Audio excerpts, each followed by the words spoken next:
come here tonight and plead with you. Believe in yourself and believe that you're somebody. And as I said to the group last night, nobody else can do this for us. No document can do this for us.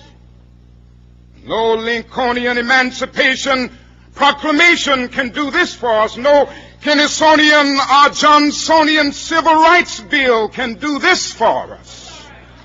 If the Negro is to be free, he must move down into the inner resources of his own soul and sign with a pen and ink of self-assertive manhood his own Emancipation Proclamation.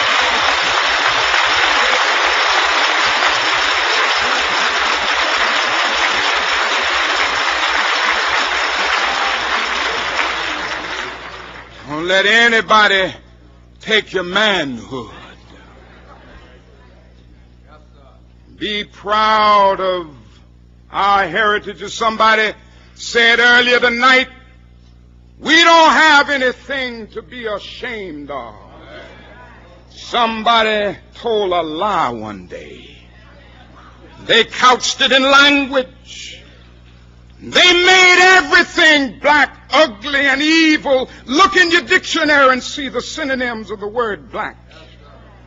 There's always something degrading and low and sinister. Look at the word white. It's always something pure, high, and clean.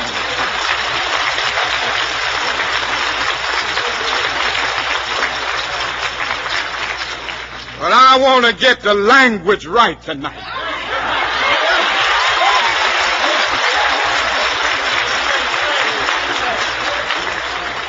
I want to get the language so right that everybody here will cry out, yes, I'm black, I'm proud of it, I'm black and beautiful.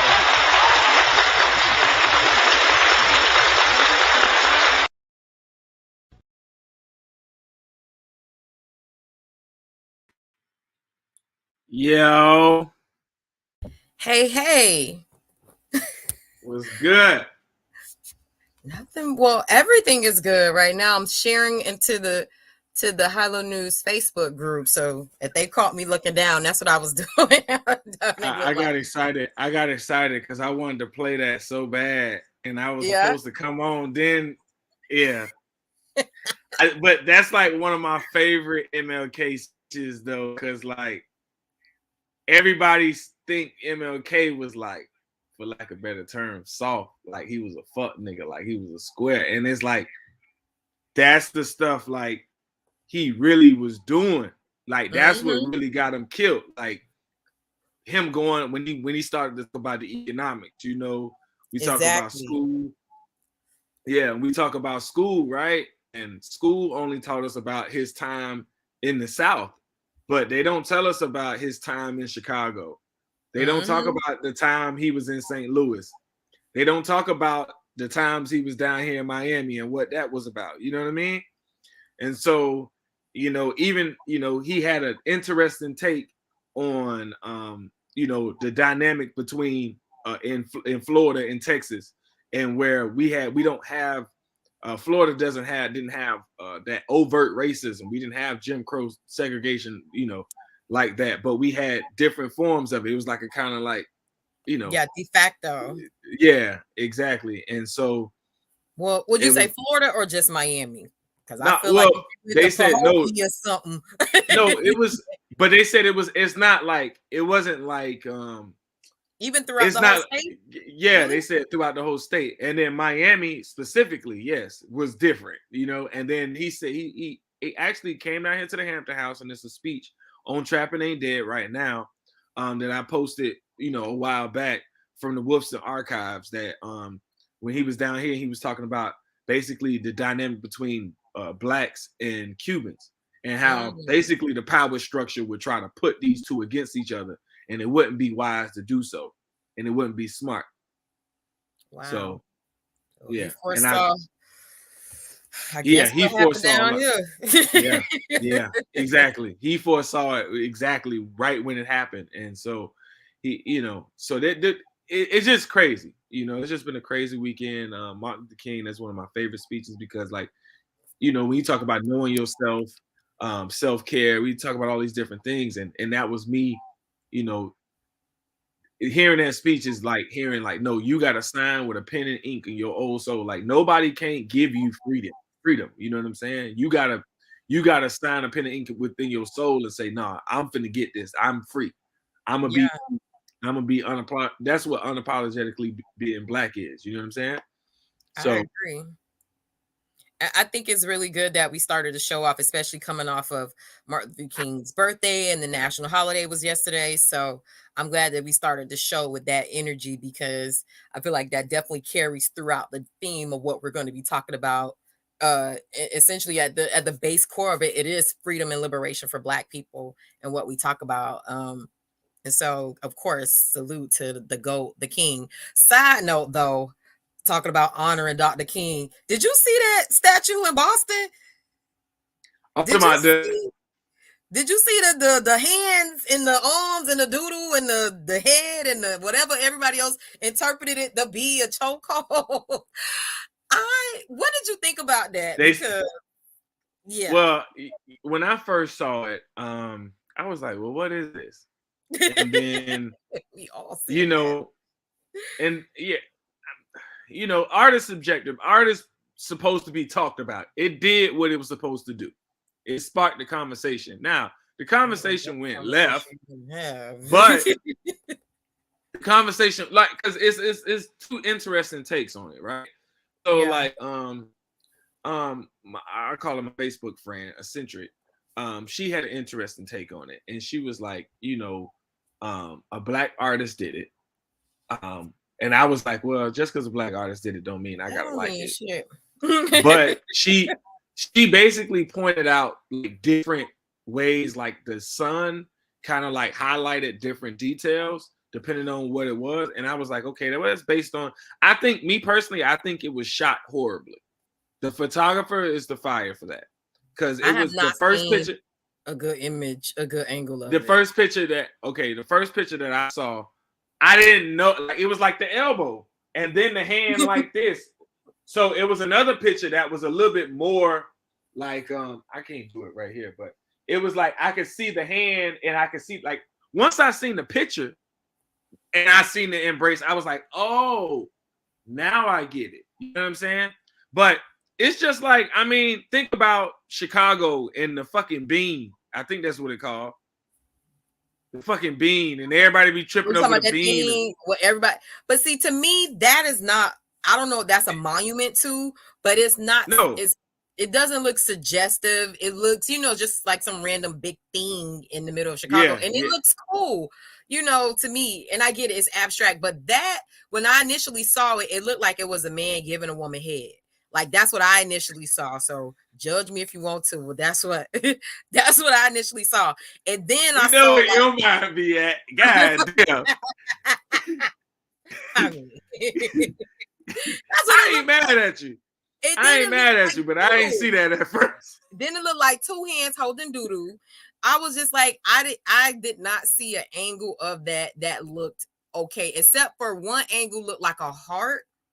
And then when I researched it and you saw what it represented, I just felt like sometimes being abstract doesn't translate all the time and everything. Yeah. And to me, there was no, here's the thing. I saw it in gold. I went to the artist's Instagram page. I saw it in gold and it was in an art museum. It actually looked beautiful. So I think the color combined with the abstract position made it look crazy.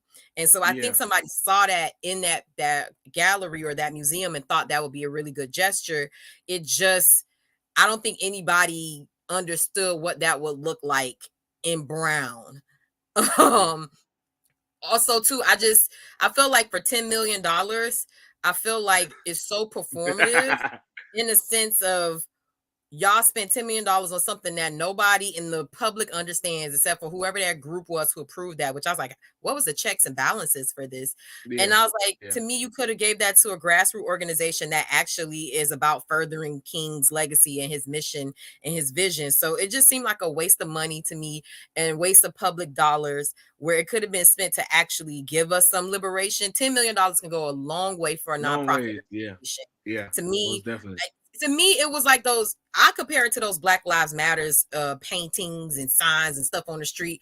I don't give a fuck about none of that. I don't want none of that. That performative shit. Give me policy. Give me economics. Give me equity. Do something that's real. Don't paint something. Don't give me a sculpture and say, hey, now everything's good with us. No, it's not. And to me, the money you spend on those things could be better spent with grassroots organizations affecting real change. Yeah, I agree. You know, they always trying to do some fucking mural. So we can just drive by when we go back to the neighborhood we don't live in no more. And then they try to like get us and play us with the, but it was a Black artist and we used this. Yeah. And, like, and it's like, so what? Like, I mean, kudos to them. Them niggas got 10 mil or however much they got paid for it, but who probably don't even live in that neighborhood. I doubt they got $10 million though. You think you don't think he directly? Well, the cost of it was 10 million. The overall cost of it was 10 million. We'll see how much he got. You know what I mean? Like, I don't know, man. It's just when I look at stuff like that, like you say, it's performative. I kind of look at it and be like, all right, fuck y'all spending to do this shit for? Who approved this shit? Like you said, like, where the money at, man? Exactly. And that's such a great segue into our hot topics. Ding, ding, ding.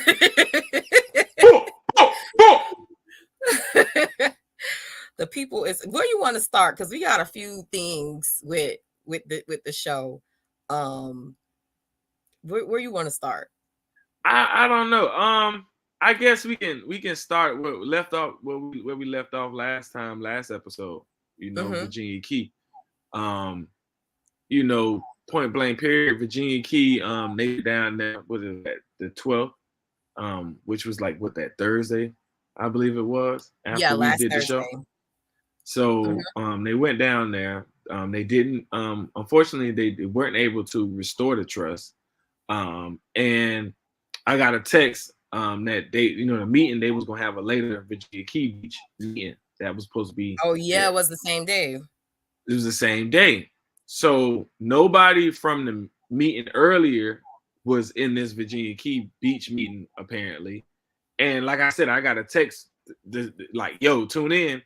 But when I swear I got it the minute they sent it to me. When I got it, I don't know if I just stepped away for 2 seconds, but it just seemed like the meeting was over just like that. Like it was a quick 5-minute meeting. Like it wasn't like an extended meeting at all. It was like 5 minutes tops. Like it was crazy. I just find it very interesting and very disrespectful to say to real shit that King is like totally ignoring like these cries from her community, her constituents. And it's like the overwhelming, you know, cry is we don't want this. And they're just kind of like, so I don't care. It's giving very bully energy. It's giving very much, but I don't give a fuck what you say. I'm gonna do whatever I want to do. You don't matter energy. So I mean, we can kind of talk about these issues intertwined because I think the next thing to talk about would be Ken Russell's seat.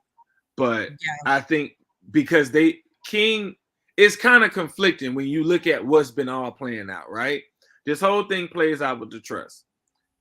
She gets 5 seats, so she has the potential to have 5 seats, and then it gets knocked down to 2, right?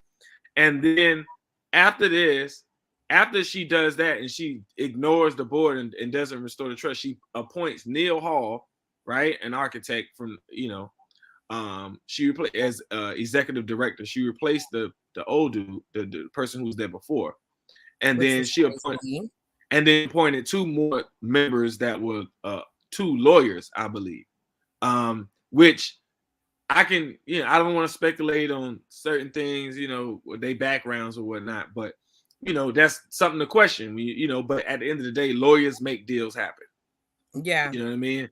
And then we fast forward. Well, then you talk about that Miami Times article, right?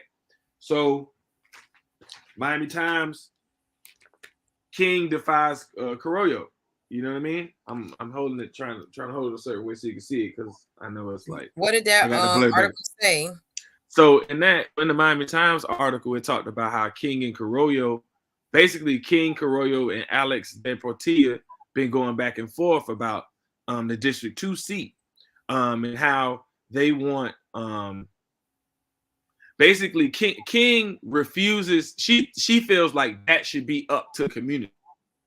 So it's a conflict as like, okay, Virginia Key Beach, you fought the community on, but then the actual seat, you like, nah, we gonna let this happen, right?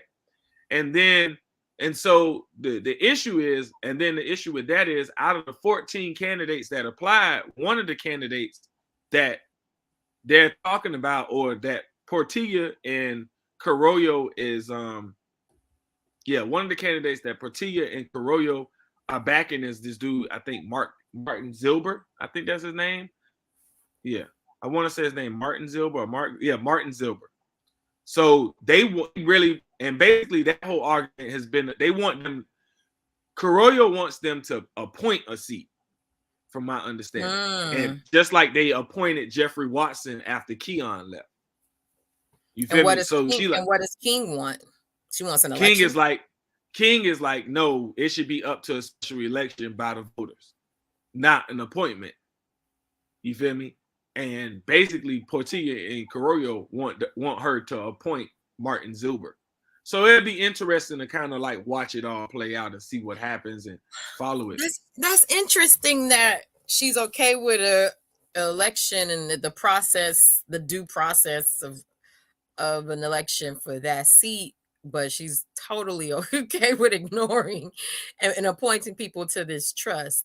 And the trust got more control over, you know what I'm saying? Like operating, like really has more control. Now, mind you, the conversation now went from, we're not going to do a hotel, and this is another conversation that switched to that they're not going to do a hotel, but in fact, they're going to do the Black Museum.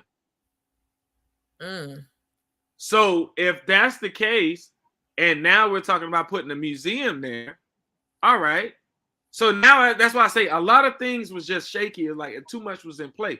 And so now when you talk about Neil Hall, right? Now you're talking about, we still at the table. We still got 2 seats. Now we got to think about all the other partners that's coming to the table to build this museum. She's saying that King is saying she's going to be able to get this $15 million out of the general obligation bond, because what people don't know is that million, they never got that money.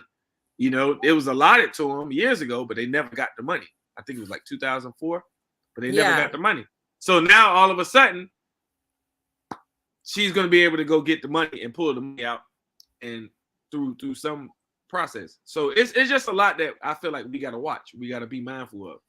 The thing I don't understand with the Virginia Key Beach Trust, why couldn't the board before get this money? What's the difference now? Is it because Christine King is leading this and now this funds is available? Like, why weren't the funds available before to the board? And from what I remember with my interview with Patrick Range is, he kept saying that it was very bureaucratic. Like they put proposals to get the funding released to move forward, and it was a slow process. They were met with opposition. I won't say opposition, just roadblocks. They had an architect. So I'm like, why is it so smooth now? Like, here's the thing: if it was just this easy, King, why didn't you just assist the former board to get this done? Yeah, that's my whole thing, and why you had to get rid of the ED to do it. You know what I mean? If that was the case. And so that's why I say it's a lot of different things in play that I feel like we just need to be mindful of, but she literally said on the record in this Miami Times article that she's against a hotel because of development, real estate development, and what that's, gentrification essentially, you know what I mean? So it'll be interesting to see how that unfolds and what how her position, stays the same or changes over time, But the one key thing, that I think we need to hone in on is that now we need to pay attention to this special election, because I totally basically agree. Virginia Key Beach is, like I said, in Ken Russell's district. So it's like, if you need to get it passed, is in this person's district, you need somebody in the seat. You know what I mean? And so they're saying they want it up for community. To me, that's just like, oh, y'all gonna, if something happened and don't go right, y'all gonna blame them. Here's the thing, and that's just me speculating though. Is it possible to have that seat be somebody who could be an ally for Black Miami, especially city of Miami? Could that seat actually go to somebody who will be willing to work with, Black Miami and help with equity? Because to me, I saw it as like, okay, this is just a white or Spanish seat, and this person probably is not going to be the progressive savior, for lack of better words, for what the community needs. So I don't know if these are official. I don't know. I don't want to say I don't know if they're official. I know they're official, but I don't know how accurate these numbers is as far as like the money is concerned. But that's kind of alarming to me when I looked at the numbers. The numbers for what? For the special election. When those 14 candidates and like the money that they I guess fundraise or get at bringing in. Really? Monetary contributions, right? So Leora, pretty much nobody has money, no monetary contributions except for two candidates. There's June Savage and there's Leora Halabi. And so there is 14 people, but none of their money is pretty much on the books yet. And then out of this, how many people stay in the neighborhood and who's basically us? Because what we don't want to do is split up the small percentage of a vote that we already have with multiple candidates. So who is it that we could get behind, you know what I mean, to push for that seat for our interests? I mean, I'm just speaking in real terms because that's just what it is. And so I don't know. It's weird for an election that's, pretty much a month away that, 90% of the candidates have not raised money yet. Who sent you? What are you doing? Exactly. You get what I'm saying? And so it begs the question, what's really going on? And the fact that Martin Zilber, they want to appoint Martin Zilber, but ain't no money contributions. It's like, what's going on? Like, why do you want Martin? And why is Martin not raising any money? You get what I'm saying? Like, no money. Like, and then total expenditures and distributions. So June Savage, it says basically got 11,000 and spent out 6,200, a little over 6,250, right? 6,230, so to speak. We just round it. And then the next person only got $1,200 and spent out all $1,200. So they ain't really got no money. So the question is, who is this June E. Savage? Yeah. Like June E. Savage. Because they savage right now. They got 12,000 in the account and they spent 6,000, a little over 6,000. That means they got 5,000 still in the account. And they got a month to go. Self-financing. Yeah. But that's something to look at. And, on the show going forward, that's something I always wanted to do is like give people things to do. If you live in the Coconut Grove area, care about the Coconut Grove area, this is what we talk about. You know what I mean? And there's a special election coming up on February 27th. These are things that you need to know. You know what I'm saying? Like 14 candidates, and they want to appoint one person who ain't got no money. Oh, she's a savage. Yeah. So, yeah, I'm curious. I'm real curious at this point in the game. I think that the residents of the city of Miami really need to, especially like you said, in that Coconut Grove area, because that's where Ken Russell That's what his district includes. I hope they're there, they're paying attention, to how the other commissioners want to proceed, who's running and why. And I hope that there are community members there that are really informing people on the boots on the ground. The one person that I know who was really fighting a lot for to get people to understand what was going on with the redistricting things that was going on in Coconut Grove last year was T. Bernie. I think she lives in that area, and she was really fighting and going to the commission meetings and talking to them to advocate for Black Coconut Grove.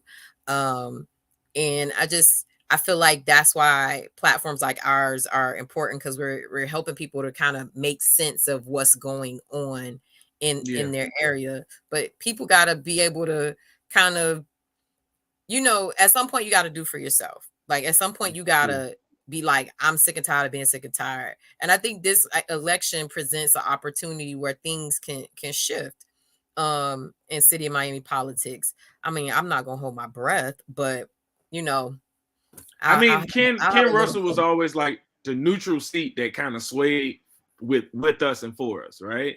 And he always was pretty much community centered, from my understanding. But it would, and save Keon a couple times up there. You know what I mean? Mm-hmm. When it got real. So he's always been, from my understanding, he was a good ally. So to have, and then that's our community. So hopefully someone who replaces him continues in that same energy as well. I feel like right now, I wouldn't say the whole Black community is split, but I feel like some people are okay with the new appointments to the Virginia Key Beach board.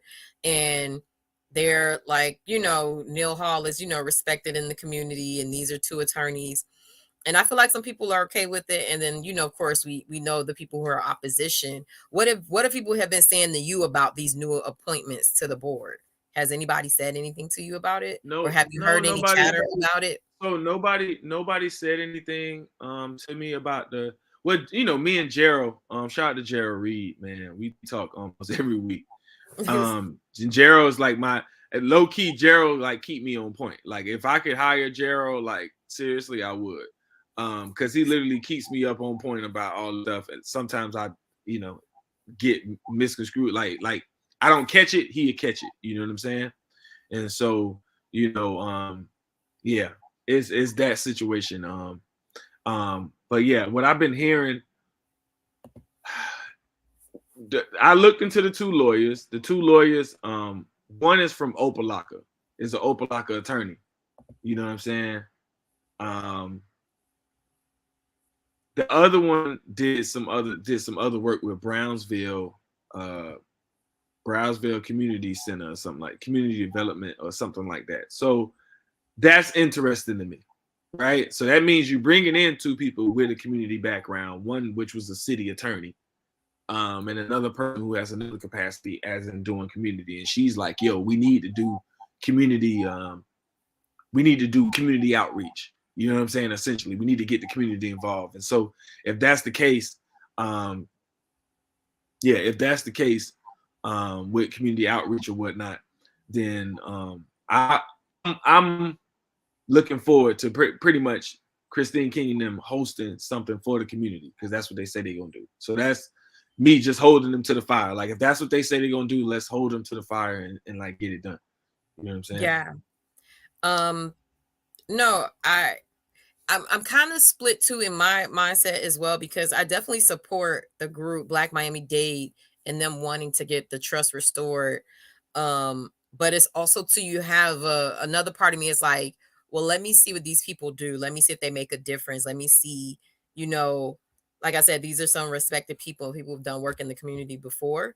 And so I'm hoping that they have the community's best interest at heart. I'm just, going to sit back and watch and not make a judgment. But it just seems very unfair. And it seems like almost too, they're put in a bad position, because I don't like the position that Christine King has put them in, because they're kind of like coming in this capacity where a lot of people in the community don't like it. They don't fuck with it. They don't like how the former trust was done, but these people may not be given the chance or the grace that they deserve. to possibly do a good job. It's just a very, weird way of coming into a position.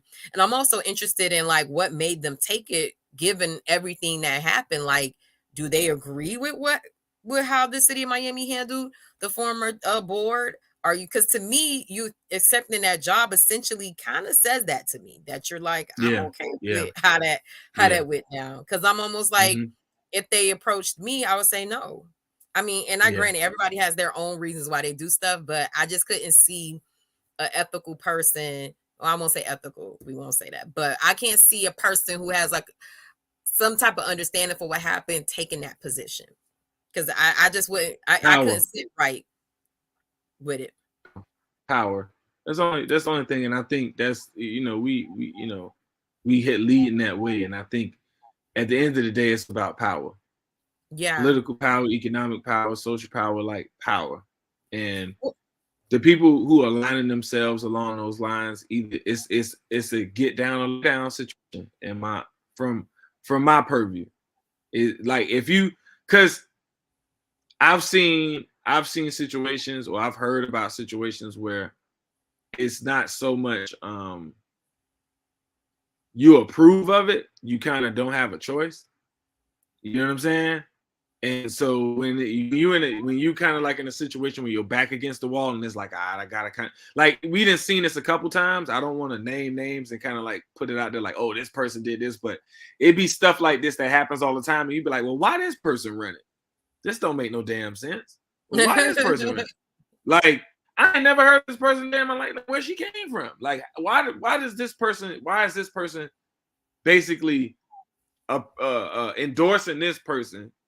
And we don't know it from a can of paint, then they flip and then endorse another person. So like it just be a lot of political games, in my understanding. It's just a lot of political games, Well, I don't know if you saw the from the Black Miami-Dade community group who's been opposing what has happened with the trust, but they sent out that announcement to the community. And so they're encouraging people to call the city of Miami. They put out a flyer out to the community. Terry Williams also put out an email, with information as well for the community to know. Oh, I get it. No, I remember what it was. So the message, we got like 20 different things in that message, but the message is and this is my question. With this board, when we talk about restore the trust, the actual trust itself and the rules and policies and how it's governed, they would in the correspondence we got, it says we must continue to fight to restore the trust, not just the previous trust board, but also the public trust that continues to be broken between the city commission and the Black community. So maybe I read it wrong, but like the thing is, the trust. I want to know what happens to the actual trust itself. Talking about the money, and how the money part and all that. Like, how does that work? You know what I mean? Like, and then at the end of the day, if this is a trust and a task force and all these different things, like how does the trust actually work? Because isn't the community should still have some type of involvement. It should be open trust meetings, you know what I mean, and different things like that. So if that's the case, doesn't mean that they have to do some type of public meeting every so often. You feel me? Like, I'm just curious to the follow up, Yeah, but and like back to what you were saying. No, but I agree. And does this new trust with elected officials? Because I don't think that's what the founding members envisioned this board to be. Like, what does this look like moving forward? How do they operate? Does anything change? And that's just yet still to be, discovered. We'll see as time goes on. But the Black Miami-Dade group, they want people to know that they're not giving up. They're going to keep fighting. They're encouraging people to call the city of Miami commissioners, Christine King, Alex Diaz de la Portilla, Joe Carollo, Manolo Reyes, They have all of their contact information up. There's a flyer that's going around. We're going to be posting it on Hilo News page, but I think also it may be posted on the Circle of Brotherhood page. And also BlackMiamiMatters.org. Which is that's a new website, because I was going to BlackMiamiDade.gov. Yeah, when I got it this week, I was just like, okay. So what's this new? Nobody. Yeah. Oh, so this Black Miami Dade and Black Miami Matters, I'm assuming it's the same people. And they have information. I just went to the website as we're talking. They have information about the Virginia Key Beach, and pretty much it's a landing page. So I'm interested why it's not Black Miami Dade, why they're not. Okay. I think because at the end of the day, this is not just one issue with this, and I think this is getting into the next topic. It's not just one issue. With when you talk about equity in Black Miami-Dade, I think it's a culmination of things that's happening and a lot of things that's coming up, right? And it's not like a particular family, like we'll get into that later, but I just been seeing a lot. You know what I'm saying?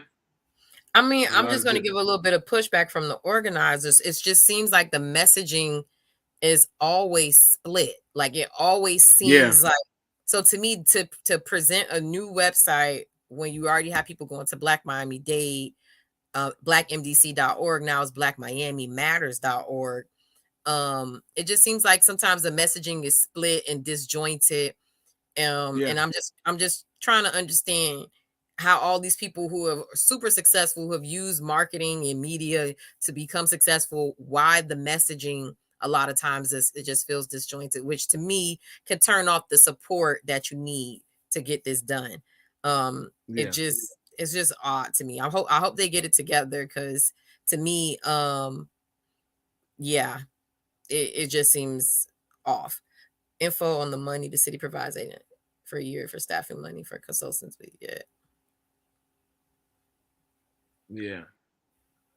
She was going. Felicia Fee was going to say something, but she posted an article. I know. Let me see if I can pull it up. I can't. We can't pull it up from our end, the link, but it's that's what was the latest update with the Virginia Key Beach. It's always seemed like fragment, like you said. Like I agree. It's like, for instance, like I said from the beginning, the conversation was about a Black museum. That's why I say for me, I'm a production person. You know what I'm saying? Basically, Fee was saying that the city provides $869K to the trust. You know what I'm saying? Annually on the budget. So, and that's an annual allotment, and that I remember Patrick Grange was talking about. In addition to the money that they're gonna in addition to the 15, they get $869K. Wow. For staffing. But what is that? But who does that money go to? Staffing and money for consultants. That money go down. That I can see how $869K. Yeah, I can see how that got moved and missing real quick. The Coach Charles Center is $1 million facility, and I, just on staff alone, I can see, $250,000 being spent in, 3 months and a quarter. So I can see it. In essence, we think it's a lot of money, but it's really not a lot of money when you think about staff that goes around, like the maintenance to keep up the building, the consultants that come in to do the events, all these other people. You know what I'm saying? Like, all that stuff matters. The other consultants, the other contractors, they got to be paid when they have environmental issues. The sewage thing that just happened over there, they had a spillover from the sewage. They had to go, I think, deal with that. So they had environmental situations they had to deal with. Just like they said, restoration. Fee talking about restoration of the beach. And the city. She said, I guess in this op-ed, I don't know who the op-ed was written by, but Fee tell us who the op-ed was written by. But I guess they asked about where to improve. Link so we could pull it up. Yeah. send us the link. They want to provide restoration to the beach. The city is asking where the improvements are, and the same, and that's fair. You know what I'm saying? The Army. I know the Army Corps of Engineers came in there at one point. And they got us. That's money, and so it's a lot. It's a lot that comes into question. When it comes to to Virginia Key Beach. I know that Olympic got 2 events, and he just like, we don't even frequent the beach, but now all of a sudden it's a big issue. Like you going back to what you said, there's so many different parts to it that make you look like, what the fuck is really going on? Like, to an extent, like the messaging, is like, y'all switched because y'all originally was South Florida, this person, then y'all was this, then y'all was that. You know what I'm saying?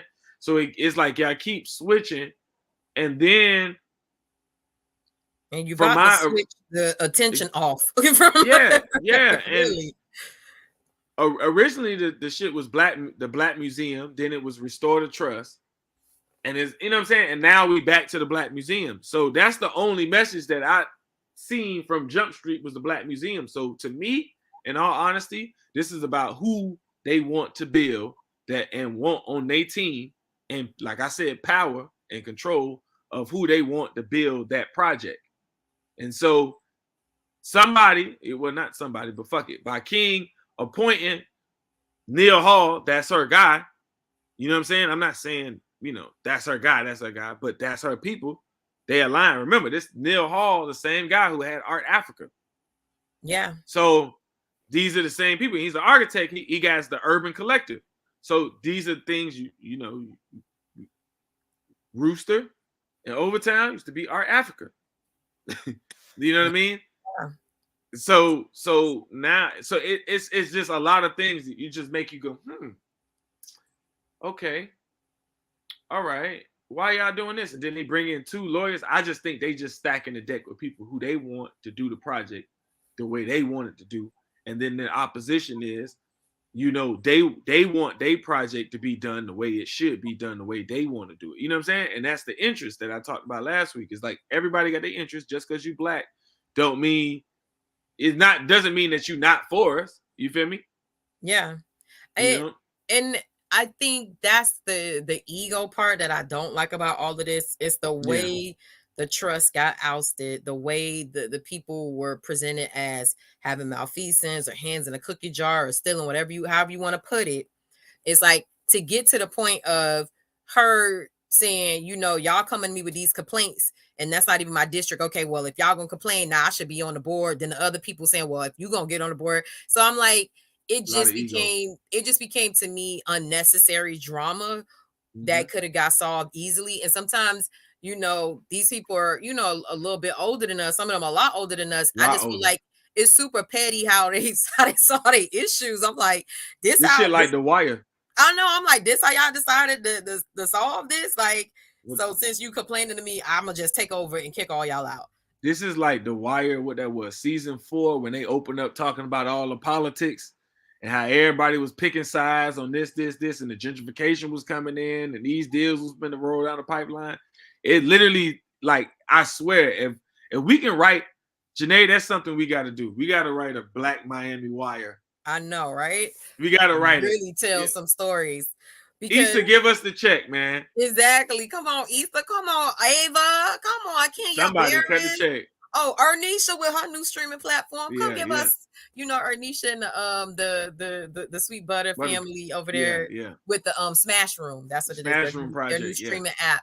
But to me, it just seemed like unnecessary, just drama and ego, and I'm gonna do it the way I want to do it. And at the end of the day, I just hope the shit get built. I hope that somebody Black is over the project and that those dollars are trickling back into our community. And at the end of the day, that it looks like, at some point, I hope that these government officials don't remain on the board. I hope that's not what it's going to be forever moving forward, because I think that's a disservice and a kind of slap in the face to those pioneers who created that board. And I hope that it gets back to the community's hand and management. And I hope that the city works better with that board so they could get stuff done. It just sucks that this is where it is. And only time will tell who gonna win out in the end, because here's the thing. people have long memories and people vote. And so, yeah, you right now in the lead, but you just pissed off a lot of constituents. And I wonder what re-election is going to look like for her, because these people are powerful people who have a voting base and they are not happy with what's going on. That's true. They do got a voting base, but to what extent? I'm talking about in King's district. I know, but Oh, King you don't think I'm that saying, this group look, one could thing I turn know, out? well, you ain't down here in the city. During the pandemic, I'm just gonna keep it G, right? During the pandemic, didn't nobody have no bigger ground game than Christine King them crew and for crew. real? Ain't nobody have a bigger ground game. She had posters, everything up months before. Like nobody had nothing up. During the pandemic, she was out. Her peoples was in the streets.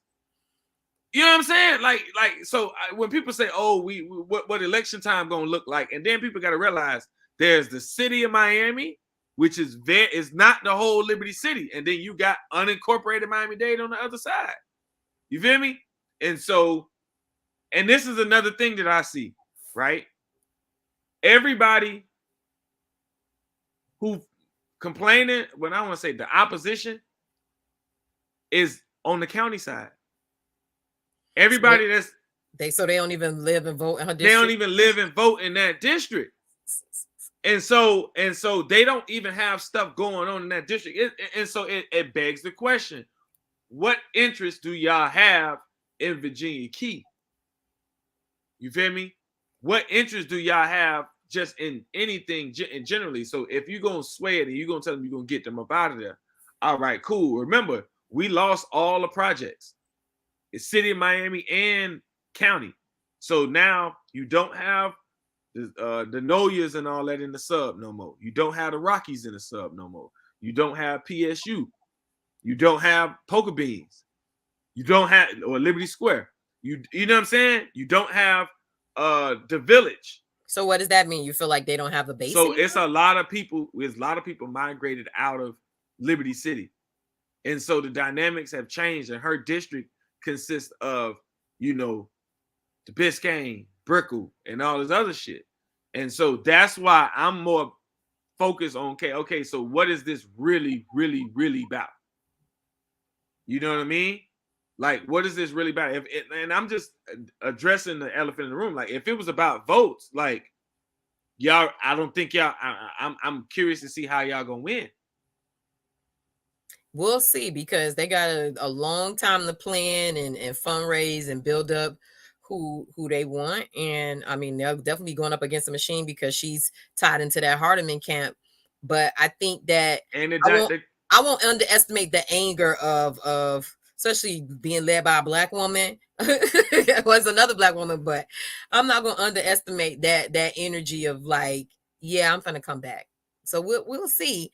But like you said, a lot of people don't even live in that district. But I think that with proper organizing, they could make a dent. And I think they could give her a run for her money to show her that they, mean business. But honestly, to me, that's what local election and politics is. It shouldn't be all of the, money gets in there and it makes it, whatever, what it doesn't need to be. But it needs to be, especially in the Black community, when you don't listen to us, you don't listen to our needs, you ignore us, then we have the right to vote you out.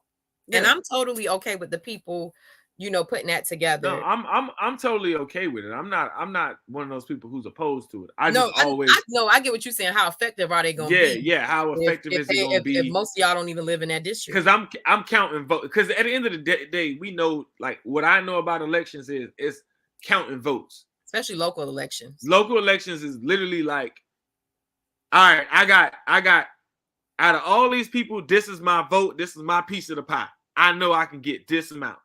Now, if I go do XYZ, I can maximize that, but I can win this off this group right here. Like, for instance, the whole thing with the it's just different election strategies. You know what I'm saying? And so I'm just curious. I'm just curious.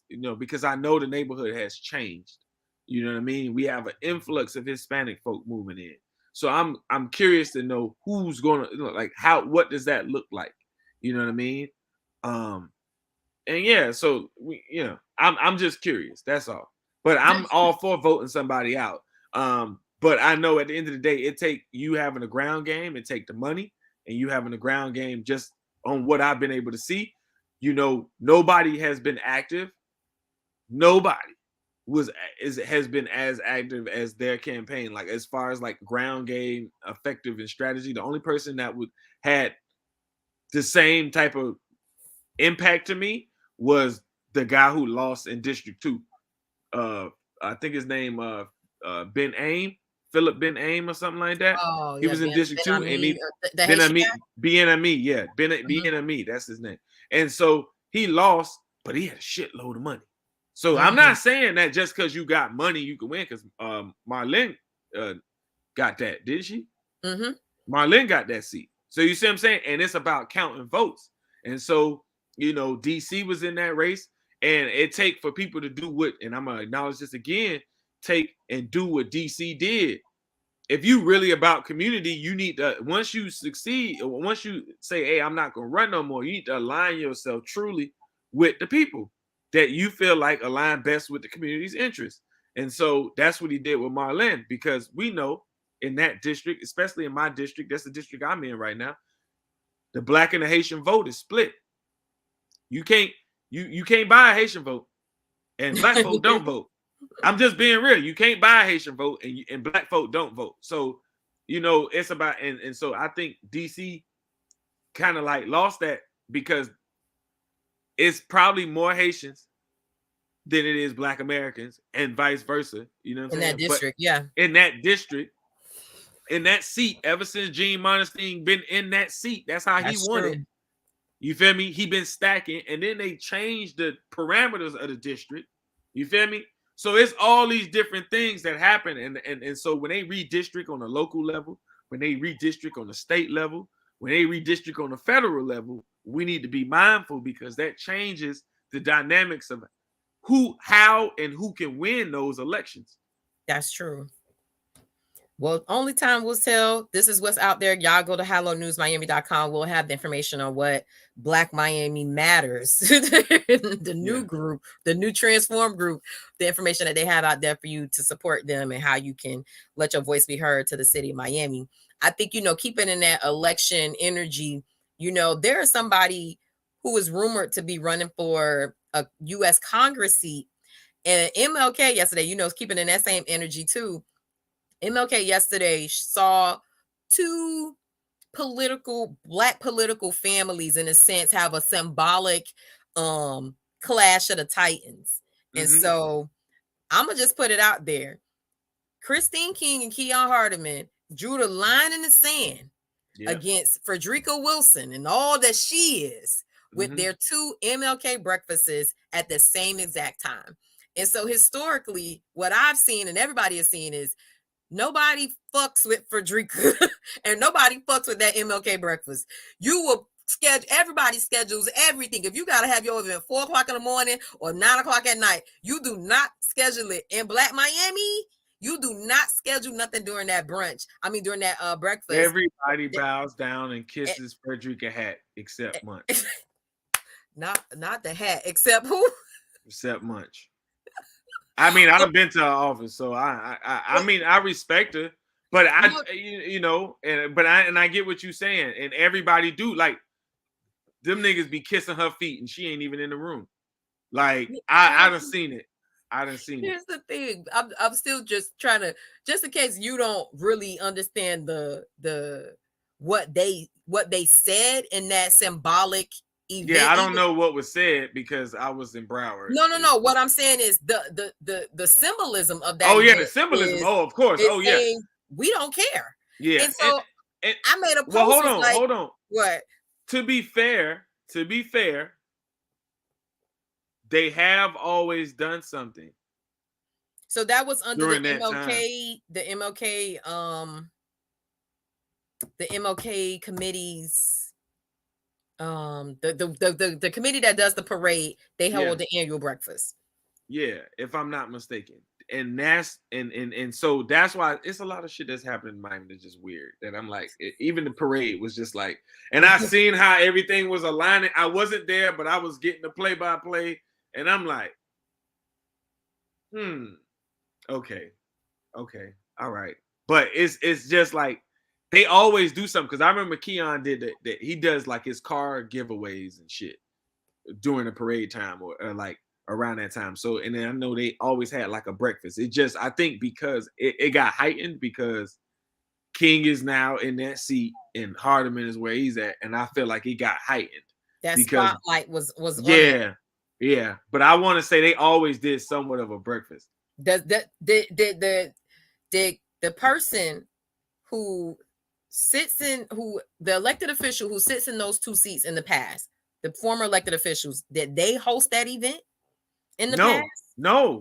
And I'm gonna take, and that's what I'm saying. Because you see where they sit in that, right?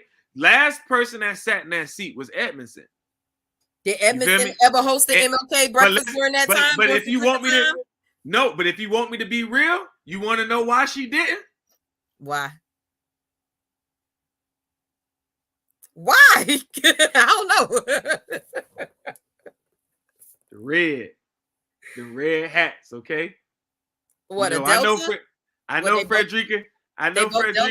No, Frederica, AKA, if I'm not mistaken. But all this shit, just like when you look at it, you like, what's going on? But Edmondson never would have did that. And but what put like this? Oh, hold on. But this is interesting too, right? Edmondson never did that, right? But Edmondson did run against Frederica and then pull out this past election season. And I wonder what the fuck that was about. You do not go at the look. She sent shots. You know what I'm saying? Like, here's the thing. I don't know Frederica. She pulled that bit back and bum.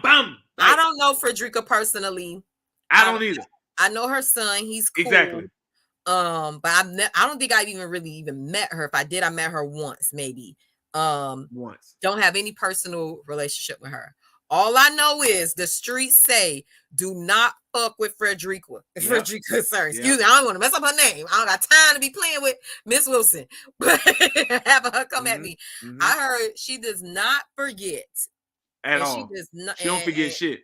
And she does not take that lightly. At all. And most people, it's just expedient to just not go up against her. And so let me tell you this. This is why I know, even though they've always had that breakfast, this is why I know it's some political shit, because I got a phone call and a text the same day. You know, my new managing editor, Derica James, shout out to her. You know, my little sister, actually, we gonna introduce her at some point to the community, but my little sister 25. She don't know nothing and don't care nothing about all that old political shit. I didn't even catch it at first either. I saw the flyer. I thought it was cool in the sense that we were providing a balanced portrayal of Christine King, because I'm like, I go hard on her with these conversations about Virginia Key Beach. I also wanted people to know it ain't about that. If you're doing something for the community on High Low News, we're going to show it. So we posted about her in Commissioner Hardeman's event, got a text immediately. Oh yeah, you gonna get one. By the end of that night, before the night was over, I got a late night call. That's how I knew it was some deeper political shit other than just MLK. And it definitely was. They do. It definitely was. So the tea that got back to me was that Keon Hardeman wants to run against Frederica Wilson. And of course, him and Christine King, they're cool, they're friends. And so she's riding with him, he's riding with her. And they're doing their thing together. Also, too, I feel like the Virginia Key Beach, she has a spotlight on her too, because I think normally people probably would have ignored it, but now anything her name is on, people are watching. We got some comments under our post saying, how dare she do something in the name of Martin Luther King when she just took away the freedom and the privilege of Black people who were on the Virginia Key Beach board. And so I found that it was interesting. Here's the thing. I don't like the messy politics. I also feel like there's nobody owns the seat, so everybody can run. You know, hats off to Keon. If this is true, you know, he could run for office. I just feel like there's a respectful way to do things. And it just seems kind of like, I said this, I ain't gonna lie. The way Christine King and Keon is putting their dick on the table and saying, I don't give a fuck. It's very much, I said it's very much Rick James energy, like fuck your couch energy. Like they don't care. And not low key. It's 90s gangster shit. Like 90s. I low key, I wouldn't say respect it, but I low key kind of like they put down. You gotta give a nod to it. You gotta give a nod to the fact that that's why like, I said I don't give a fuck what the status quo was. This is how we doing it. Fuck them people on that trust. They like fuck Frederica Wilson. We finna do our new thing. Look, I told you I've been on my Tupac shit all week. And exactly when you first told me about that shit, I just heard Don Illuminati bomb first, and I was just like, damn. Whoa! So it was very symbolic. I was like, oh, we ain't picking sides. They really like this the line. This what we drawing. This what y'all doing, and this how it gotta go. Oh, it's on really some gangster shit because Christine literally got her. The people in the community know we don't want this. She don't even care. She don't appointed Neil. First of all, Neil is a respected man, so it's almost kind of like you can't come at him. Like, and he came in. He was like, he came at their throat. He was like, "No, we gonna get this black museum done." And so then Keon kind of like, I don't give a fuck. I'm doing what I want to do. I got aspirations for Congress. Well, I gotta wait until she die in the seat or she retire. I want it now. Oh, and we got a comment that their pamphlets is at the parade. Oh, when is the election? Ain't the election in 2 years? Congressional election? Oh, my bad. I saw all Keanu Kristen fan pamphlet. See, I wasn't at the parade yesterday. Now, mind you, when I go to the parade. Oh, and Keon was there shaking hands and kissing babies. I saw his and this is another thing. That's why I'm like, something ain't right. Because I always be like, why am I not there? When it's like people say discernment, but I'd be like, why? Because every year I walk from 7. We be at the shop. So we walk from 7, and it's on 54, from 7 all the way to 32nd. I walk the whole parade every year. Just so I could be amongst the people and chop it up, catch it up, see what's going on. This goes back to me just being who I am, and I just be wanting to be an extra body in case some shit pop off. Like, hey, y'all ain't gonna do that today. Like, if it's an argument, hey, I'm a neutral fucking body. Hey, it's MLK Day. We ain't gonna do that. Keep drinking your liquor. Keep smoking your weed. You want some weed? Hey, I got you. You want some liquor? Hey, I got you. The homeless people? Hey, I got you. You know what I'm saying? It's Martin Luther King Day today, goddammit. We gonna keep the peace and keep it fucking moving. And the political people was saying we throwing all the shots. Oh, they was throwing shots, and so I knew what time it was. And that's why when I was getting a play-by-play from the actual parade, and then it's another thing. So shout out to Olympic.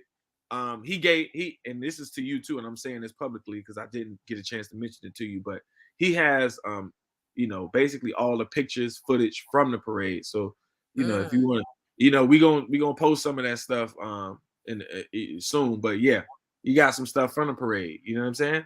So like we gonna see all that. Yeah, my thing is this. I do feel like Black Miami needs I feel like Black Miami needs a shaking up. Yeah. I feel like new energy, new blood is needed. I do feel like this karma is a bitch. I do feel like how Black people go about doing things, I think it matters. I don't think we should, just because we're in this white European society, I don't think we should treat each other that way and backstab and be nasty towards each other. I think there's better ways of going about getting power and bringing equity and Black liberation. And so to me, like I said, it's on some gangster shit, and I'm kind of, entertained by what Keon and Christine is doing. Because it's entertainment. It's entertainment in the motherfucker. It's also like, what is, here's two things. If they succeed in this, they've ushered in a new Trump era type of energy into the Black Miami political scene. Because people are gonna say, I don't give a fuck about heritage and history and kissing the ring. I'm gonna go for mine. Also, or they are, they're bringing in a new energy. And only because y'all niggas been sitting up here bullshitting this whole time. New energy of progress. And right now, I will say this, Keon. I would say I have a problem with anything that he's doing because I don't think he's doing anything that's wrong and slimy. I mean, it is a kind of like a kick in the face. Keon been super quiet. Christine King. Here's the thing. I'm gonna just tell my opinion. Yeah, I mean, you got an opinion. I'm gonna tell my opinion on what I really think is happening. Because I got some other shit that's going on too. Yeah. I feel like Keon Hardeman and the Hardemans, because it does feel like that was the topic for today. The Hardemans versus everybody. Yeah. They get down how they get down. You know, I feel like they feel like they're one of them families. It's a whole bunch of them. You fight one, you fight everybody. But seriously, what it feels like is Keon is making a move, a political move. He's making a statement. And he's testing his gangster innocent, his political gangster to see what his influence is, what votes he can get. I'm not sure what that looks like going up against longtime Frederica, because people off that name alone. But he also has a very strong name as well. And he's done a lot to rehab that name as well, too. So I think it will be an interesting matchup. Not mad at him having political aspirations to ascend to a higher position, to have to, you know, I feel like there is something going on behind the scenes. Exactly. With politics for that district, for the county and the city. And I feel like Christine King is getting the nasty end. Yeah, she just getting the nasty end. She's just taking the nasty end of it. But it feels like it feels like Keon's playing it the right way. He's not going in and offending people and removing people from boards and pissing off the community. He's going and doing it in a way of like, I have the right to host a dinner. I have the right to run for Congress. That's fine to me. Christine King is doing it in a way where it's making her look slimy. And that's the only thing I don't like about whoever's in her political camp. I'm like, why do y'all have her with this spotlight where she's doing slimy things? I'm almost like, is she a pawn to kind of take all this stuff and let this other person ascend to a higher position? Or is there, like, what's the play here? And I don't like the sliminess of the way that she's ascending to influence. And, you know, Keon is kind of like, I'm just running for office. I'm just breakfast. I ain't doing nothing wrong. Exactly. I ain't do nobody wrong. Because here's the thing. He sat on that commission seat too in City Miami. He ain't never ousted that board. They won that. Exactly my point. So here's the thing. Why is it so it feels like Christine King may not even have aspirations to go even higher than this. It's kind of like, let's have this scapegoat take all this shit, do all our dirty work, take all of this stuff, all these grunts, do the slimy shit that we couldn't do because we got to keep our face clean. We got to still play good in the sandbox. And I'm gonna do this over here. I'm gonna work with her, maybe set her up later on. She ain't gonna never win no county seat. I don't see that happening. She ain't. You know, depends, unless she bring everybody $1 million in that area. It's about, you gotta understand. Put it like this. Since we're talking about Martin Luther King, right? Every year, she basically on Martin Luther King Day, she used to do the gospel concert. I don't know if she did the gospel concert this year. But MLK EDC, when you talk about King and her, how many people she got, they strong. That's all I'm saying. Like what Edmondson group was, literally, that's King group too, in a sense. You know what I'm saying? In a way. So so you saying she can, based off of what that dynamic is in the Liberty City? Because I'm a Carroll City girl. I don't really know too deep. I mean, so you feel like she could become a county commissioner. I'm not saying she could. I'm just saying, like, all right, it'll be a strong race. You don't need the commissioner. The thing about it is, she ran MLK EDC, Economic Development Corporation. The EDC owns and controls a lot of shit. You feel me?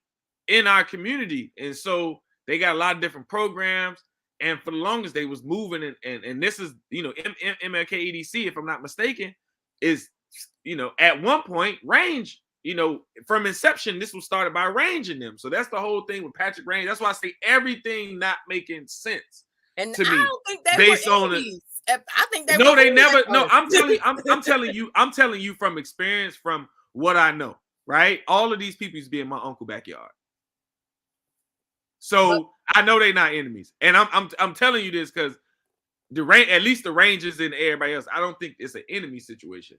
But I just think my point with that is the it's slimy smoke and mirrors. movement. I The think slimy movement of her is like, it seemed like she may not have any more political aspirations past it, so she may be okay with moving kind of slimy like this. I don't know. I don't know, but all I'm saying is it's a lot of different things in play. I can speculate about what I think it is, but I don't know. Like, all I'm saying is, shit, before the new year was out, we was at a certain person's birthday party and Carollo was there. Now all of a sudden you beefing with Carollo.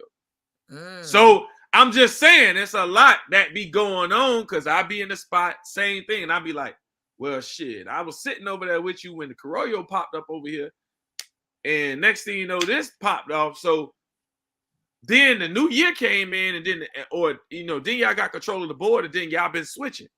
And so my thing is, I think it's the people playing both sides. I think it's people playing both sides. Definitely. And I think at the end of the day, Christine King is taking one for the team for all of us. And I'm saying this because at the end of the day, somebody got to be the fall guy. That's true.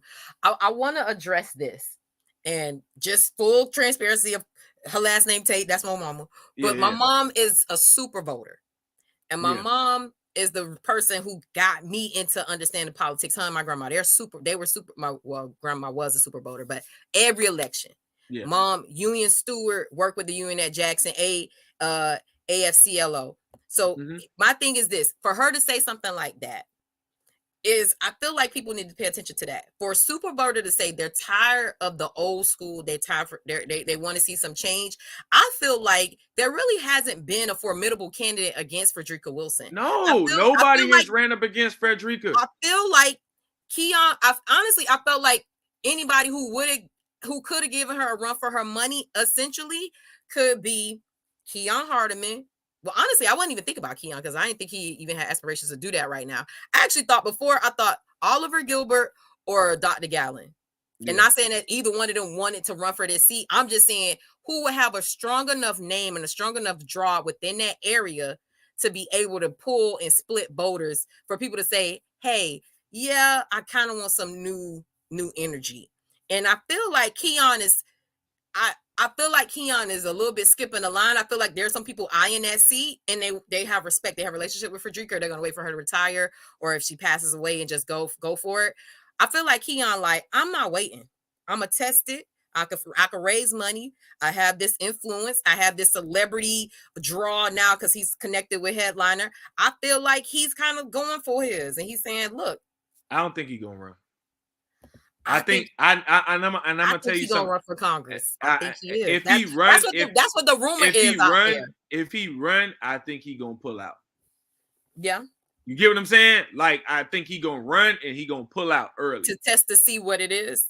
And I don't even think it's a testing situation. I think it's a matter of, because I had it on the tip of my tongue, but I don't think it's a testing situation. I think it's more or less like how you said, like, you feel like other people would have probably taken that seat before. And my thing is, Keon has been extremely quiet. Extremely quiet since he's been at the county. Now, mind you, that doesn't mean he ain't been doing shit. It's just been extremely quiet over there. You feel me? When you say quiet, you mean more so in a boastful kind of like in the press a lot of headlines type of things, or because when you talk about it's not as, it's a different approach. He in the back. Think about the days. You got 3 other people, you know what I'm saying, who making strong strides. You know what I'm saying? Like, you got Oliver Gilbert, you got Keone McGee. Yeah. You got him, you got Hardeman, and then what's the other person? Marlene. And they just got in there. And oh gosh, it's 4 of them. Did we get the 4? That's all 4. Yeah. So Keon, Oliver, OG, and Marlene. You feel me? So when you line all that shit up, Keon just sitting back. And I'm like, why Keon so quiet?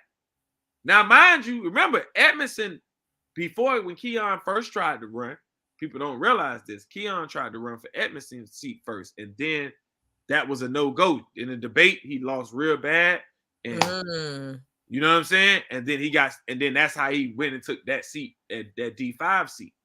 And then he came back, and now he's circling back over here. So it's just interesting to see. I don't think it'll be interesting to watch and see. You know what I mean? When we go offline, I'm gonna tell you why I think it's more true than not, because I'm gonna tell you who told me. Oh, I know. I look, I just ain't trying to. My thing is, I can only focus on what's in front of me. And I feel like there's people who need to understand what's going on politically. And I feel like it's some stuff offline that I can't really discuss on here either. That because I got stuff that I feel like these niggas will come kill me for. If we ain't gotta go that deep. We gonna do rumors and say who want to run for office. We ain't gonna go that deep. I'm talking about. No, I'm saying I'm not. It's not even about going that deep. It's about what I know. You talking to a kid that was 12 years old in these meetings, recording them and putting 2 and 2 together. So I've been putting 2 and 2 together for a long time. You know what I mean? And so it's like, this don't make no sense. Just like I said, we was just at a birthday party, and this happened. You feel me?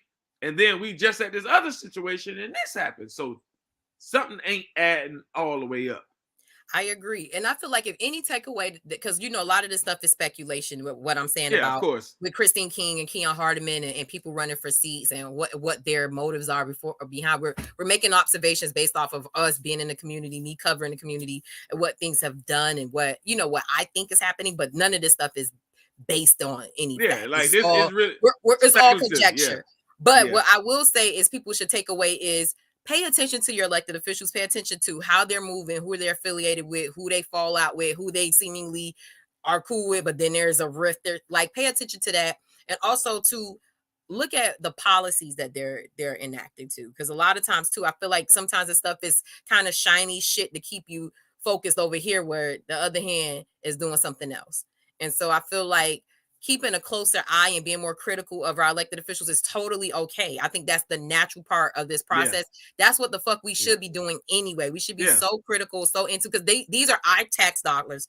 We hired them, and we should understand what they're doing, what deals they're making, what affiliations they have. And if that speaks to what you want in your elected official and people that you want serving you in that position. So I think if anything we're saying, pay attention. Yeah. Most definitely pay attention. I think another thing is, just because, don't get lost in the popularity contest. Don't get lost in the fact that they were headliner and they doing this. Understand the policies and understand, there's a charter. Everything, it doesn't just happen overnight. A lot of these deals. And so that's my biggest takeaway, is that, like you said, pay attention. In light of Dr. King, it's not just about one vote. My homeboy Tarvis, I grew up with him, longtime friend. Tarvis. Oh, okay. We longtime friend. We grew up together at Liberty City Optimist, playing football, basketball, amongst other things. But he said he made a comment saying, MLK basically died for nothing. And, it struck me. It struck a nerve, but I had to somewhat agree with the logic he was. Why the did line he say of that? logic. Because of like logic? He was just saying the way society has gone, MLK has died for nothing. And so I think a lot that gets lost is that MLK with the vote, he wasn't trying to get y'all niggas to vote. He was trying to get y'all to vote, that one time for the popular vote, but pay attention to all the other policies. And that was the economic side. And so when you're able to organize people, organize money, and mobilize people, that was the greatness of Dr. King. And so we can talk about nonviolence. That's what they tell us about. But 3 things that man did: organize people, organize money, and he mobilized the fuck out of them. You know what I'm saying? That's why March on Washington, that's how civil rights legislation got built. Because he was like, this nigga mobilized 1 million motherfuckers. We is in trouble. That's why they killed him, because he can organize people, organize money, and he can mobilize. Same shit Trump do. Same shit Biden do. Same shit everybody else do in politics. And so Martin Luther King was able to do that. And so when you can mobilize people now, that means all right, you're not going to do what I need you to do for my community, and we voted you in. All right, I'm getting them same constituents. And that's why, the conversation we having about King versus Hardamans versus everybody, power and money is so important, because that key piece, you know what I'm saying? It's so important, man. It's so important. I politicians meet 3 months out of the year on the state level. The school board meets every Wednesday and makes decisions. You know what I'm saying? Like, it's meetings throughout, but there are decisions made every single day that affect our livelihood, affect children, that affect everything. And if we're not cognizant and mindful of it, you get what I'm saying? Then what are we doing? We just getting ran over. Exactly. And so when people talk about people who doing the work all the time voting, we can't do it by themselves. At this point, I'm a super voter. I don't care where y'all think Janae at in the country. Janae gonna vote every election. I tell you that. Whether I'm in person or I'm out of town, I'm voting. I don't know if it just can't be me and you doing it. Everybody, everybody got to do it, and that's why I brought up the whole special election February 27th. So we're gonna be trying to, going forward. I think the thing is to always give people something to look forward to. So February 27th is one of those things we need to be looking forward to. A special election for a district that talks about Virginia Key, right? And then we'll get back to y'all on the follow-up meeting of when the next Virginia Key Beach trust meeting is. Yeah. And you know what I mean? Giving people information, because I also feel like that's the role of Black press, Black media. We can summarize things for them. And so I think we should do just a little bit of digging into some of these candidates and just let people know this is who this is. This is who's running. I love that you pointed out what people had raised. I think we should dig in deeper and say, this person out of these 14 candidates, this is what this is the information that we can find on them on the internet. And since we're on StreamYard, we can even share the screen and show them pictures of the people. Exactly. And sidebar to what we were saying earlier about voting, and we was talking about, just the Black community in general.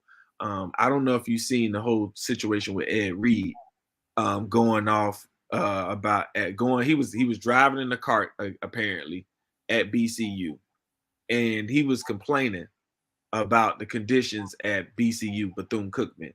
Oh, that's what I'm gonna say, Bethune-Cookman? Yeah, because it was reported that he was hired by Bethune-Cookman, but apparently Ed Reed is a Hall of Fame safety, about to be so he's coach, the new Deion Sanders, coach, basically. Exactly, if you want to put it that way. And so he was going to Bethune-Cookman, which is in Florida, Daytona Beach, and he was showing the conditions of the school, and some people took offense, like, you already knew that when you came here it was like that, so why are you making a complaint about it? And I'm like, well, on one end it's like, yeah, he knew that's what it was, but is that the way it is, the way it should be? Like like Deion say, everybody dealing with the same issue, everybody got the same problem. States are largely underfunded. Forbes produced the article, and I think it highlights a deeper issue, right? We normalize, like, our neighborhoods look the way they do, right? And they're underfunded. Our schools are severely underfunded. And so, to your mom's point, I'm with a change too. My thing is, I'm not with left or the right side or blue or the red side. I'm with what's moving the community forward. Because like I said, I couldn't say shit when Trump went to Elijah Cummings and said, why does your community look like that? And everybody knows when you go to like Baltimore, like everybody knows it, you know what I'm saying? And Liberty City is the same situation. Liberty City been looking like that since the 60s, yo. This ain't since the riots and that, no, since the 60s, since before then. I got tape to prove it. You know what I'm saying? So I get very passionate, upset sometimes about this because we don't do what's necessary to be done. I also want to get people, because I know that legislative session starts later this year, right? Mm-hmm. I think it starts either this month or next month or maybe April. I don't know. I know it starts later. I want to say it may be end of February, early March. But we need to be mobilizing people up there and saying, this is what we want. You know what I mean? Like, I think about that every fucking legislative session. I'm like, these motherfuckers gonna meet for 3 months and make all the decisions for the next fucking 20 years. I think when you think about the state level, and I almost feel bad for the left or progressive side, because they're just fighting a losing battle in a sense with the minority in both houses. Like, how do they get anything passed? I think without the support. How do they? I'm trying to figure that out. How do they? That's the whole thing with. That's my whole thing, right? So the Democrats. So then we get on that, right? So remember, James Bush. I don't know if you remember that James Bush was running against Ashley Gant, and I ain't gonna lie. So all this chatter started to come out, and it felt like it came from the Democratic Party, and I was like, "This is some bullshit."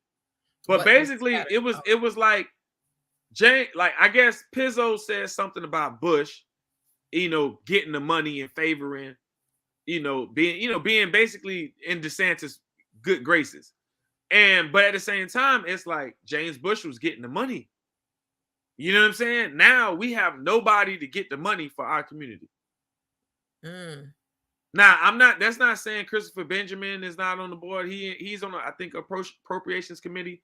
He can do something. Other people can do something. But at the present moment, that's who had his ear, and y'all chopped his head off to get Ashley Gann in there. Now, how much money she gonna bring in her first year? But then it goes to the point of at what cost? At what cost? See, but you're getting the money, but then you're ignoring other policies that affect the Black community. Exactly. And so I'm asking that question, but that's what I'm saying. We can't win for losing. That's what I'm saying. Like, you get what you need, like, and that's the thing. Like, you get what you get. You get some bad shit, and I feel like the only reason we getting the bad shit is because we not holding them accountable. You feel me? If we was holding them accountable for all the fuck shit before they get in, so we're gonna talk offline about some stuff, because I think I got a strategy that could work. Because if you can hold them accountable beforehand and after they get out of there, the thing is, outside of Cynthia Stafford, I think that was her name, Cynthia Stafford, she's the only person that actually did a fucking report before and after. And not to say Chevron doesn't do a report, because I know Chevron reports back. And I don't know. I get his email newsletter. He does reports. Yeah, but I'm talking about, like, Cynthia Stafford used to hold the fucking event and say, hey, this is the policies that I'm going up there fighting for. I'm getting on an appropriations committee. This is this. And she was this is on the agenda for this year. This is not. Cynthia Stafford literally did this, yo.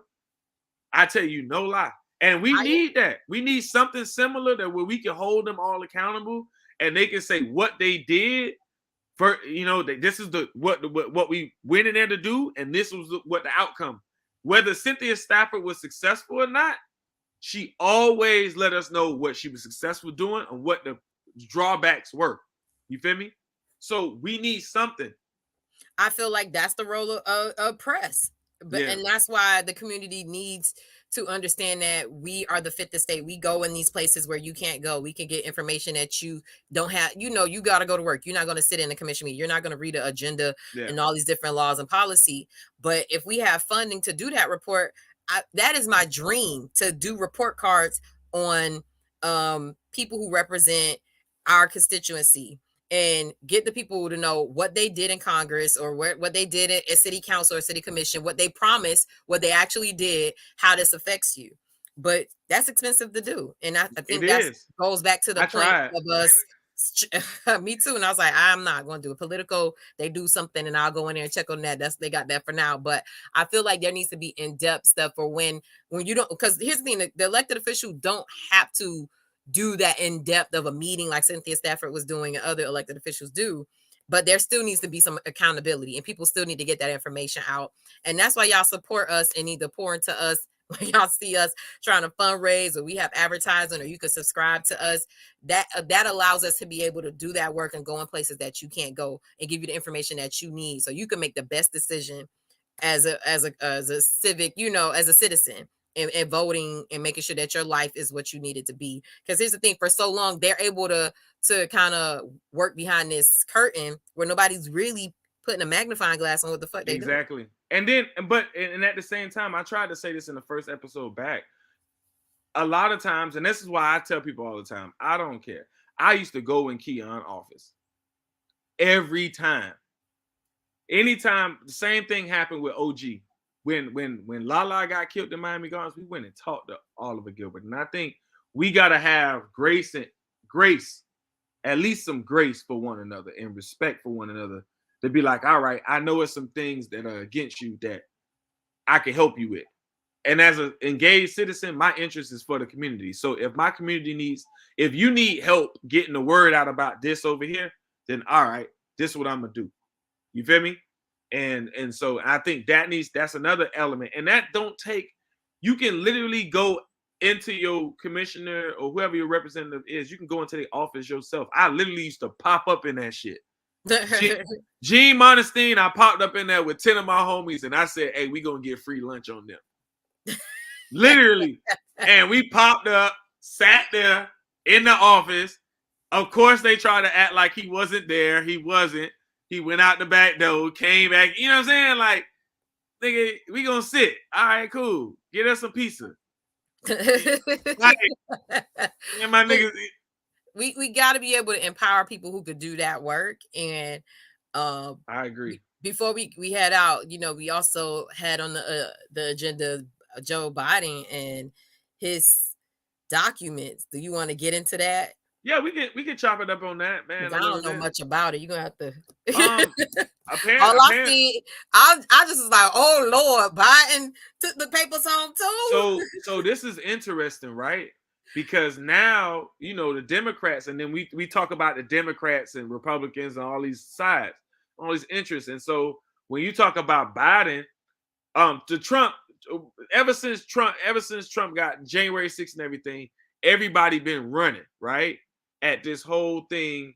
He had classified documents in Mar-a-Lago. He's trying to do this with the Russians. He's trying to do the XYZ. But then Biden get caught with Obama documents. So now you got to throw out that whole trial impeachment thing. You trying to take him from saying that he can't run. You feel me? All this he can't run, bullshit.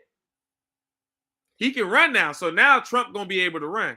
And now it's gonna the Democrats gonna have to throw out their whole shit. The only thing y'all can do. Oh, I feel like he really didn't mean to take them home. I really feel like he's so old. He just don't know what's going on sometimes. But all right, so how do we give him that excuse and we don't give Trump that excuse? At this point, you can't say shit. You got to treat him fairly. That's what I'm saying. You can't. Yeah.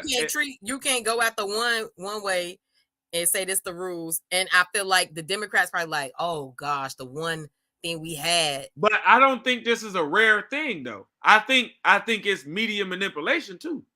And a lot of people take classified documents home by mistake. I think that's what it is, bro. I'm like prime example. But how many documents though? Because I haven't looked deep into this story. Yeah, I don't know. Had a whole bunch. Did Biden have that many too? That's what I'm saying. But still, here's the thing: they were scattered, and this is my thing.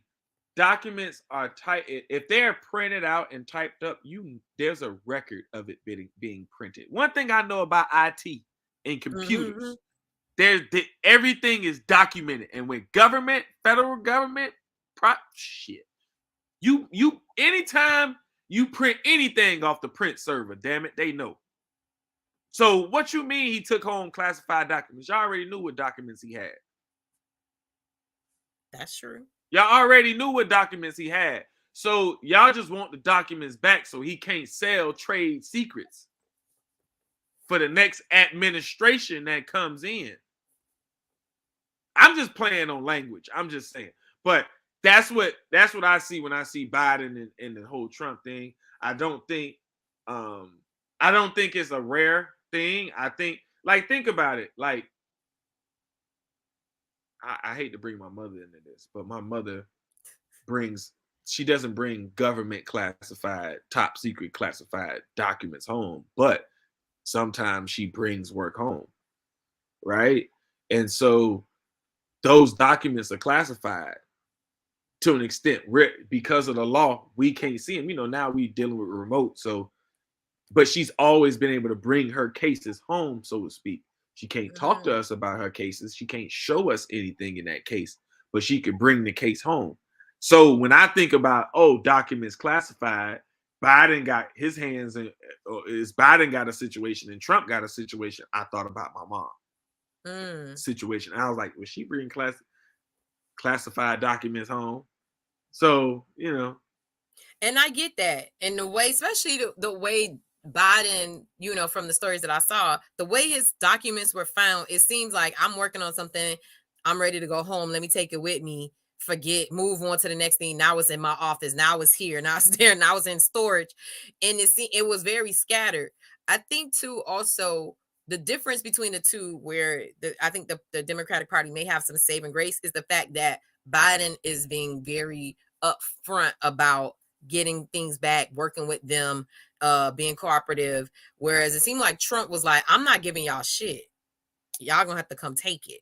But once again, that come back down to media manipulation. But who's manipulating who for what? And the reason why I go back and I say media was very different when Trump was in office. I'm just saying all right wing or the left wing? Left and right. Trump was sensationalized every single day. Now he gave him shit to talk about. He wanted some stuff too. No, and I'm not saying that. I'm not saying that he didn't. You know what I'm saying? And I look at with this whole thing with Biden, and I'm just like, it's like almost in a case, like you in a court trial, like you in a trial, like a court trial, right? Everybody got to prove their side, and I just felt like they just was looking for the classified documents, like what he got over there, so we can get this shit out of the way. You know what I mean? And it's a political war, and we just pawns in the chess game. We think it's over one thing, but really it's over some other shit. That's true.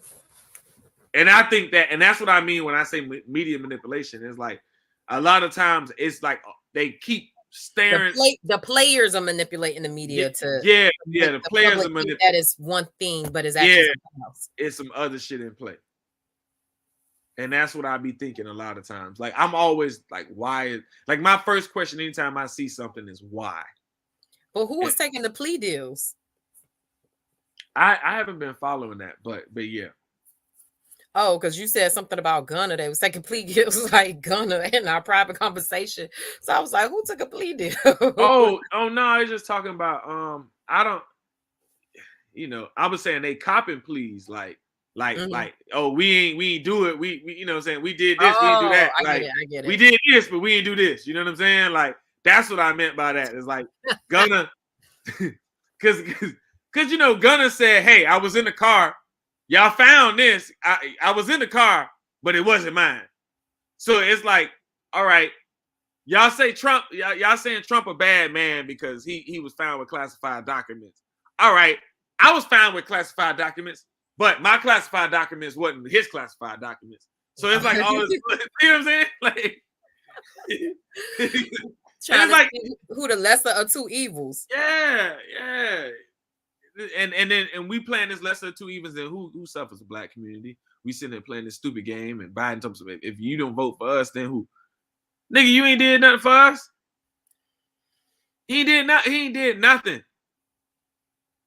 Nothing.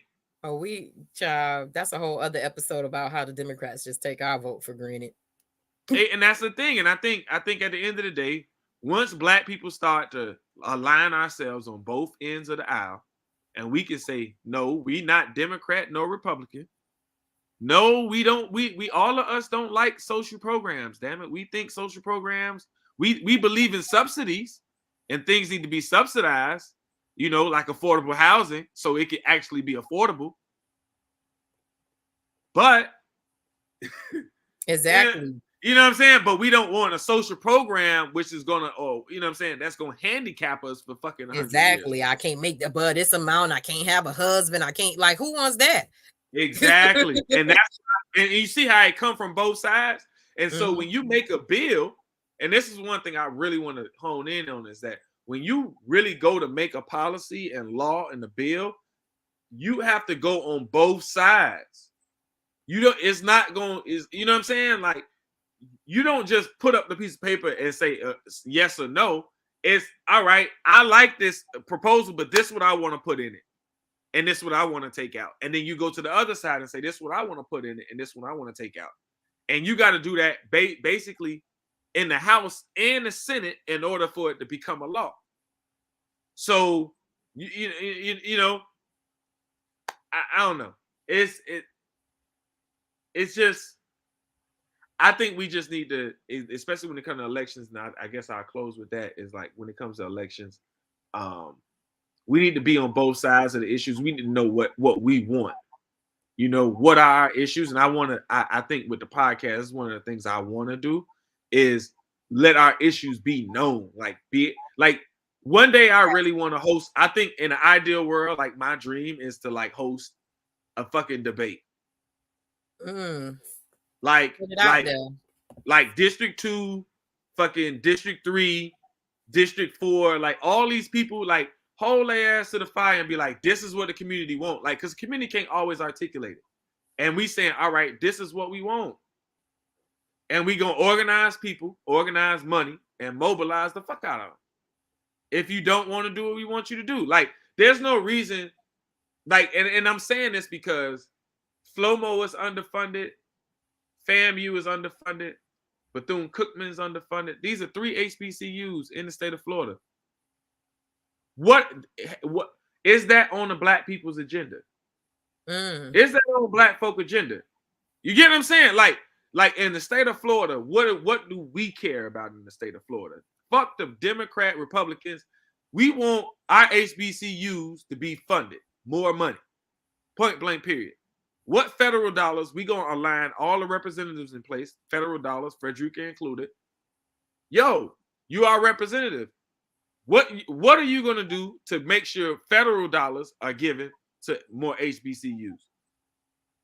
You get me? I don't know how that works, but I know it's a state school, you know, so I gotta dig more deeper. But it's different things about our communities that are unique to our communities that we historic overlays, historical preservations. We want to preserve the Hampton House. We want to preserve these different parks and different things that we be at. How do we preserve that? But you know what I'm saying? These are things that we need to be, not gun violence that they come in our fucking community every year just and talk about gun violence and say, oh, that's how. No, that ain't our fucking issue. Turkeys, guns, and book bags. What about education? And what about education? What about our teachers not being properly funded, which a lot of black teachers are underpaid, which then that means black communities are fucking under, you know what I'm saying, don't have the money, you know what I'm saying? So it's all the ecosystem and how all of that intertwine. And so that's my goal. If there's anything that I want to put out there, it's like to be able to articulate those messages and say, these are the things that we want. We got to start thinking, like I said, in terms of GDP. Like, I want to see who's going to be the Stacey Abrams from Florida, who's going to merge and organize and get people to action. I don't think it's one person. I mean, I even want to mobilize Stacey Abrams. Who is that? I think it's already being done. I think it's already being done. The foundation's already been set. It's already been laid. You know, I can name names. But at the end of the day, I think that foundation has already been set.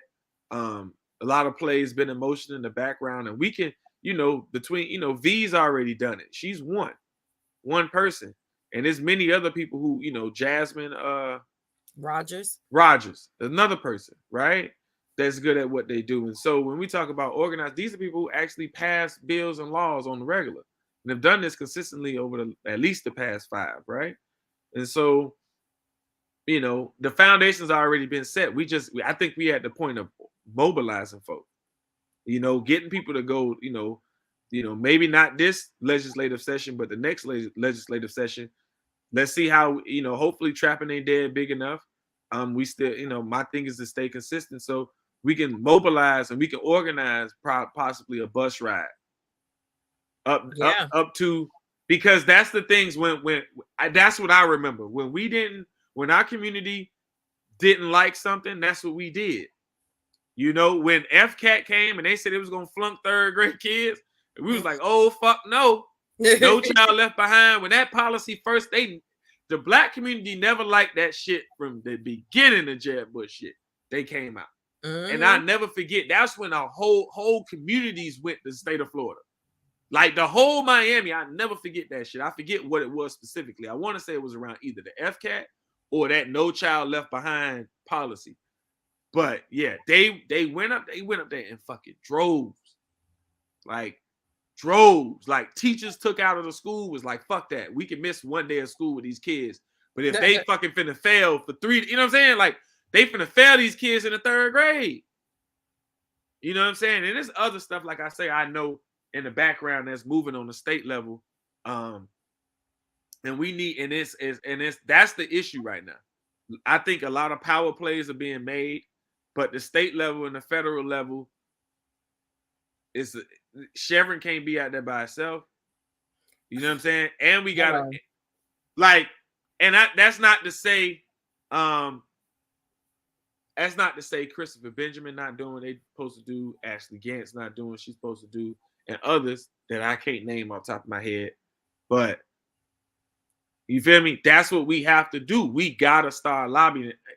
To me, it's trap and vote. And that's the thing, like me and Tarvis was getting, like we basically came together at the end and was like, it's not an either or situation, it's a both and.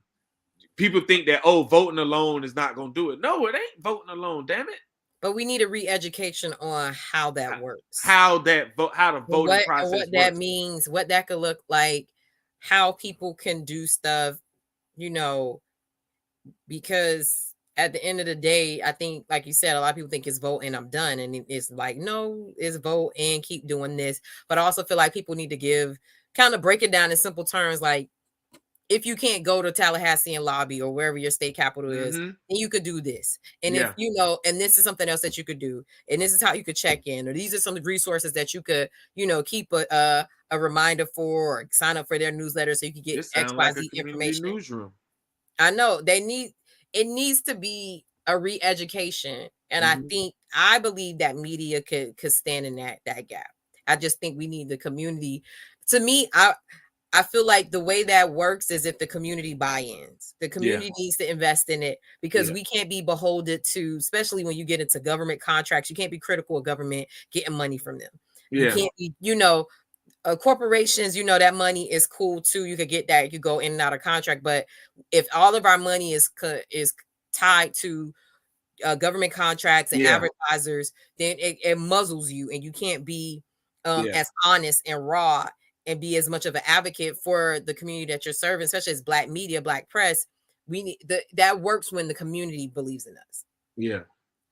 And when you guys can give to us and subscribe, like y'all used to do it with all the legacy newspapers, how they got started, from Miami Times to the Chicago Defender to the West Side Gazette and all these other the Houston Defender and all these different papers around the country. It was us paying our 10 cent, 5 cent, $1 every week that kept these things alive. It's just going to be a new way of doing that digitally. And I think the community has to understand that. And I think they're slowly waking up. I think, we just got to be vigilant about it. It's like how we talked about last week. And that's something that is so crazy, that my word for this year was consistency. And so then this shit popped up and I was like, okay, that's why, and it's literally, if we can stay consistent, I feel like the value is there. Right. I also think collaboration is key. I think Black media needs to work together. You got to share resources. Exactly. I'm here on, on your platform with All Like Minds Media, your podcast. I also have my own media company, but we're working together to create a product. You get what I'm saying? Like, we got to be able to share resources. I can't cover everything. You can't cover everything. Just like O was at the parade and O got them pics. You know what I'm saying? So it's moving all that around. You know what I mean? Man, how all that comes together. And I think some stuff is just a simple conversation. You know, I know with me and O, it's just a conversation. Like we already think the same. All right, what can you do that'll help me over here, and what can I do that'll help you over there? You know, yeah, that yeah, the sky's the limit. Got to have some hope. Sky's the limit. How can people connect with us and stay in contact now that Trappin Aint Dead is back? Let people know how they can be connected and follow moving forward. Follow Trappin Aint Dead podcast on Instagram and Facebook. Okay. Our live page right now, we on All Like Minds YouTube page right now. So if you just type in Trappin Aint Dead podcast, you got to put podcast, because if you don't, then everything else comes up. But All Like Minds, if you do Trappin Aint Dead podcast, it'll pop up on the All Like Minds page, if anything. But yeah, so that's where you can find us. You can find me, Machiavelli_Munch, on all platforms. Machiavelli, 2 L's, not one, like Pop, 2 L's. I'm the second coming. I keep telling y'all. Here you go. Well, let me give my shameless plug. You guys, if you want to follow me on my personal pages, it's at Janae Tate. If you're looking at us on YouTube or Facebook, you can see my name, how it's spelled, and you just search that, and you can find me on all the social media platforms. And of course, follow Hilo News, my hyper-local news blog for Black and Brown millennials here in South Florida, and hopefully the country as we expand. But right now, we're in South Florida. You can go to HiloNewsMiami.com. You can find all our social media pages there. It's HYLONEWS. Sign up for our email newsletter so you get our news alerts first, and follow us on Instagram, TikTok, Facebook, Twitter, LinkedIn, all the things. Black Planet, everything. No, I'm just saying, not a Black Planet, but follow us on social media. That's how we stay. Well, you threw in your jersey. Wait, Black Planet from New Jersey? No, I'm saying you threw in your jersey. Oh, you threw in your jersey. You made that post. It was like, oh, okay. Which post? What you talking about? That post for the new year. Talk about my dog. You know what I'm saying? Got you feeling good. When? What post? The post you posted, Tanta's got you feeling good. That shit. Yeah, it was. Hey, you put it out there. I ain't gonna say it was the first of the year. Oh, it could have been on my private page. Nah, it wasn't on your private. It may have been though, but it was. Was it on Instagram? Because I don't mention. I want to say it was on Facebook and Instagram, but it was because you it was personal, and you was like, you threw in your jersey, dog. You threw in your player card. I did. Oh, of course that been gone, but I'm trying to figure out which post you talk about. Yeah, post, I read it. You sent it to everybody too. I was like, shit, it's a high little fuck it. Yeah, that's man. Funny. But yeah, yeah, man. Thank y'all for tuning in for another episode as we talking and chattering and chatting and giving our opinion and our predictions, but also to breaking stuff down for y'all. Thank y'all for tuning in for another episode. Peace in the Middle East. Hopefully one day. Yeah.